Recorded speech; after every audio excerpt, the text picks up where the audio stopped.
laws of Canada to fish farms and tell 10 of your friends to do the same thing, then the politicians can see that the people want their wild salmon. No politician can stand up and change this themselves. They need you. And they are who you have voted for. Use them. That's what they're there for. They want to hear from you. So it makes me very happy to see all of you. Thank you so much. I have been losing for 20 years on this issue. The farms have just gotten bigger and more, and the fish are going down. But those pink salmon that came back this fall, they're telling us, they can survive. We can have these fish. So go to my website. We'll stay in touch, and we'll continue this work. But thank you so much, all of you, every one of you, for coming. Thank you.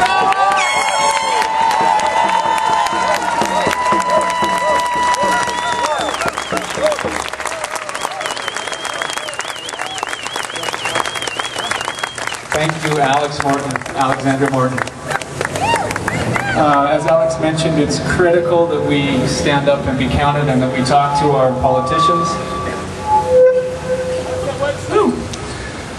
Go to the website, please, and we also have cards at that table back there where you tear them off, and it's free postage.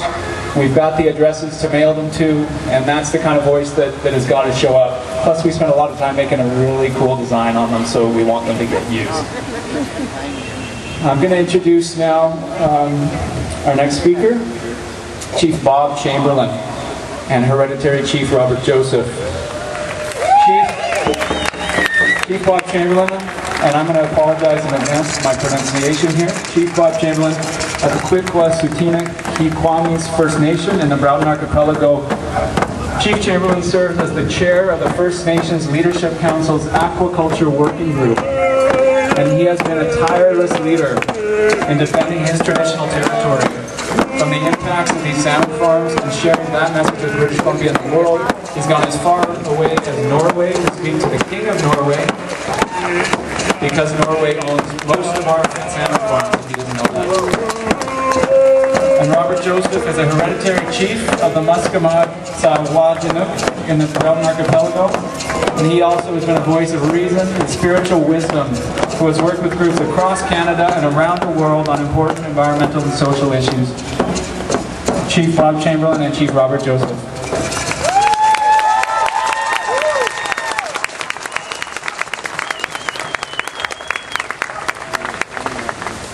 Chief Chamberlain said I should go first. Greetings, everybody. What says the W? Greetings, all my relations, not from you. Those of you who are one with me. That's a Kwikwa word that speaks to the very notion that all of us are here together, including the fish and everything else. That's what we tend to forget. The great cycle of life and the interdependence between all of us. And when we think about the fish in those terms, we know that there's a spiritual connotation to being concerned about fish that are on the brink of extinction. As I think about the Fraser River salmon sockeye collapse, I can't think of any other word but apocalyptic. Because I know that as the species go, all of those species that are central to our lives, especially Aboriginal people, that we've been using as a resource for thousands of years, it takes on more than just a sustenance issue, more than just a sustenance consideration. We begin to develop tradition and custom around the harvest and around the preparation, and soon the whole notion has a reverence, and it's spiritual. And what happens to people when you begin to take away the cornerstones of their spirituality? They begin to lose some of themselves. And I think that all of us, over time, have to step up and begin to take part in trying to save the species that are so important to us.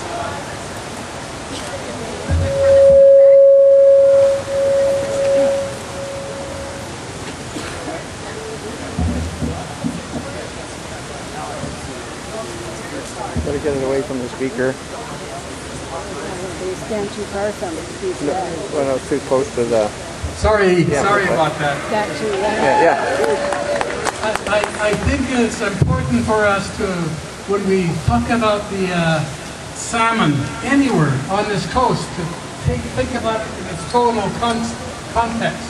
Its meaning to you and I, to our communities and families, and to the nation.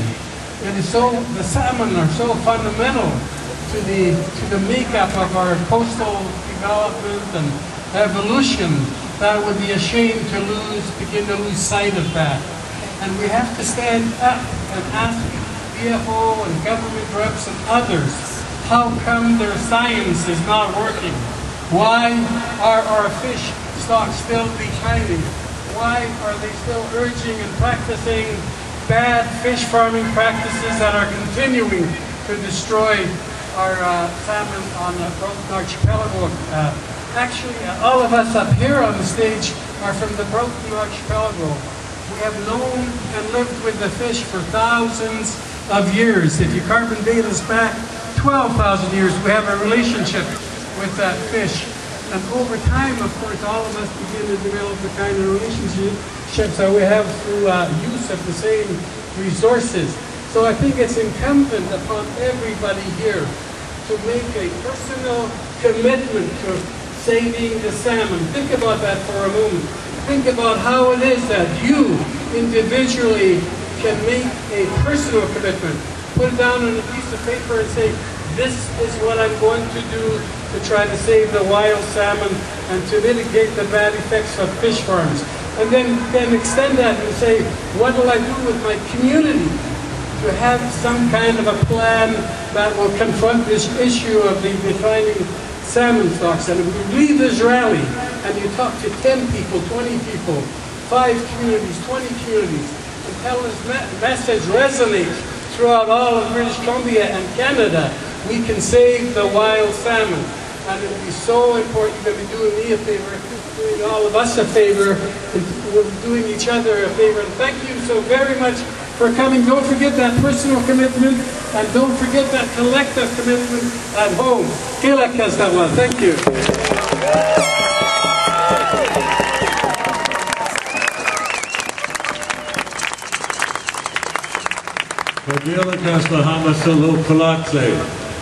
Nu går om over de gøjeste natter på